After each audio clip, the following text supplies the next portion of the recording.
Assalamualaikum warahmatullahi wabarakatuh. Apa khabar anak-anak murid-muklimah? Diharapkan semuanya sihat, Alhamdulillah. Pada minggu lepas, kita telah mempelajari unit 6 pengukuran luas. Kita telah mempelajari unit-unit yang digunakan untuk mengukur luas. Kita juga telah belajar mengukur luas permukaan sekata menggunakan petak yang berukuran 1 cm kali 1 cm. Kita juga belajar menganggar luas permukaan yang tidak sekata.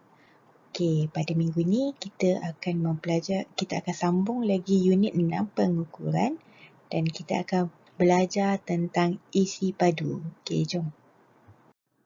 Baiklah, objektif pembelajaran kita pada hari ini ialah murid akan dapat menyatakan unit yang digunakan untuk mengukur isi padu dengan betul. Yang kedua, murid akan dapat mengukur isi padu kotak lohong dengan menggunakan kubus dengan betul. Dan yang ketiga, murid akan dapat mengukur isi padu cecair menggunakan alat dan teknik yang betul. Okey, perhatikan kedua gambar rajak ini. Satu yang berwarna kuning ialah bas dan yang kedua ialah van sekolah. Bolehkah kamu nyatakan kenderaan yang manakah dapat mengisi lebih ramai murid? Sudah semestinya bas sekolah yang berwarna kuning. Ini kerana bas sekolah mempunyai isi padu yang lebih besar. Jadi boleh memuatkan lebih ramai murid berbanding van sekolah. Okey, tadi Muallimah ada sebut perkataan isi padu. Apa maksud isi padu tu? Isi padu ialah besarnya sesuatu ruang yang dipenuhi oleh sesuatu pepejal, cecair ataupun gas. Tahukah kamu isi padu diukur menggunakan alat pengukur dan dinyatakan dengan unit yang sesuai. Sama juga dengan kita belajar luas. Isi padu pun ada alat pengukur dia dan unit yang bersesuaian. Okey, yang pertama contohnya ubat. Kalau kamu lihat biasanya ubat cecair kita akan ukur menggunakan picagari dan unit yang sesuai ialah mililiter. Apa simbol mililiter? Mililiter simbol dia M kecil dan L kecil. Okey, yang kedua. Contohnya kotak botol susu. Okey, dalam botol susu atau kotak susu, macam mana kamu nak mengira isi padu ya? Kamu boleh menggunakan silinder penyukat dan unit yang digunakan ialah liter. Okey, apa simbol untuk liter? L kecil seperti ini. Dan yang ketiga, contohnya ialah tangki air. Tangki air diukur dengan menggunakan unit meter padu dan simbol dia ialah M kecil dan ada 3 kecil di atas. Okey. Bolehkah kita mengukur isi padu kotak lohong? Bagaimanakah caranya? Berapakah isi padu kotak lohong ini? Cuba kamu fikirkan.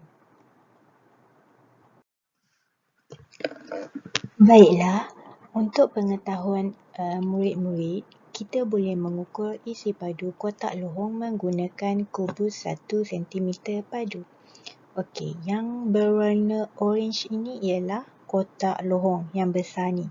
Okey, manakala kubus 1 cm padu ialah yang berwarna hijau yang kecil ini.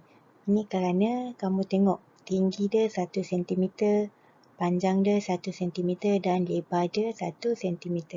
Jadi kotak kecil ini, kubus ini kita panggil kubus 1 cm padu. Dan macam mana kita nak tahu isi padu kotak lohong ini ialah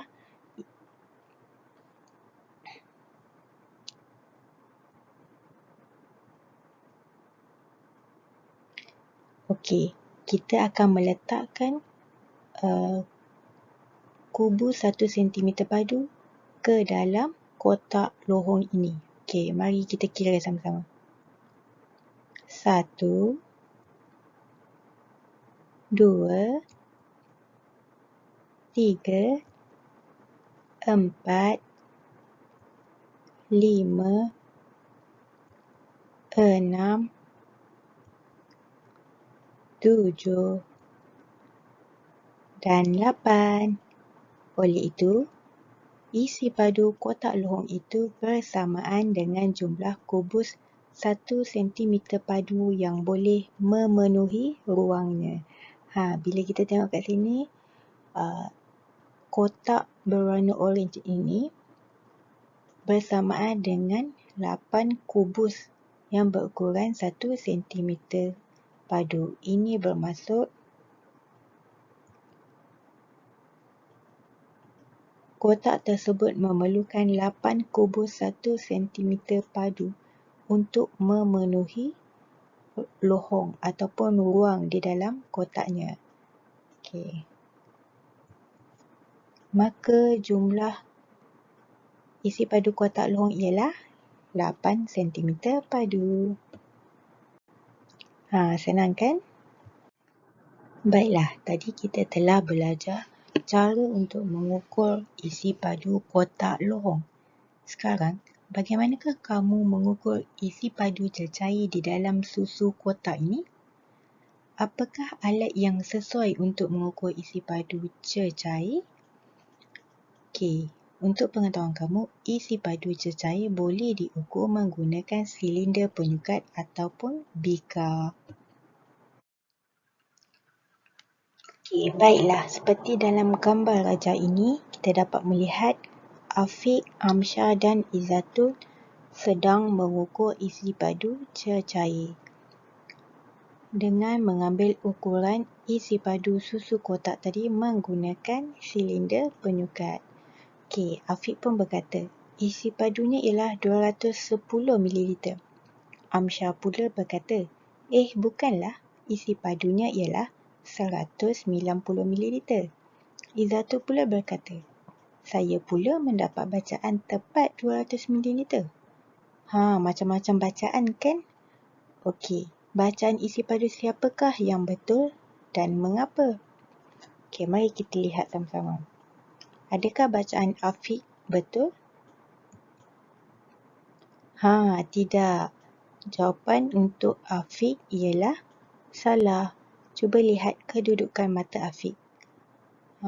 Salah kalau kita mengukur isi padu menggunakan silinder penyukat dengan kedudukan mata seperti Afiq. Okey, sekarang kita tengok Amsyar pula. Salah ke betul? Salah. Amsyar pun salah.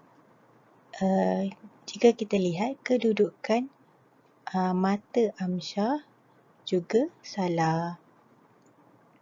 Okey, bagaimana pula dengan Izzatul? Ya, Izzatul betul. Ya, bacaan yang betul ialah bacaan yang diambil oleh Izzatul. Ini kerana kedudukan matanya berada pada aras meniskus. Oleh itu, isi padu cecair tadi ialah bersamaan 200 ml. Tadi Muallimah ada sebutkan meniskus. Apa tu meniskus ya Muallimah? Meniskus ialah permukaan cecair di dalam sesuatu bekas yang kelihatan berkeluk. Seperti dalam gambar raja ini. Baiklah, sekarang ni mari kita belajar cara untuk mengukur isi padu cecair dengan betul. Berikut merupakan langkah-langkah yang perlu kamu ambil untuk mengukur isi padu cecair dengan betul. Pertama, tuang air ke dalam silinder penyukat. Kedua, biarkan sehingga air tenang. Ketiga, perhatikan kedudukan meniskus air. Dan yang keempat, rekod isi padu air dengan betul. Baiklah, itu sahaja untuk hari ini. Terima kasih kepada anak-anak murid yang sudi menonton video ini. Jangan lupa ya, jawab soalan latihan dalam modul muka surat 3 dan 4. Assalamualaikum. Sehingga berjumpa lagi. Bye-bye.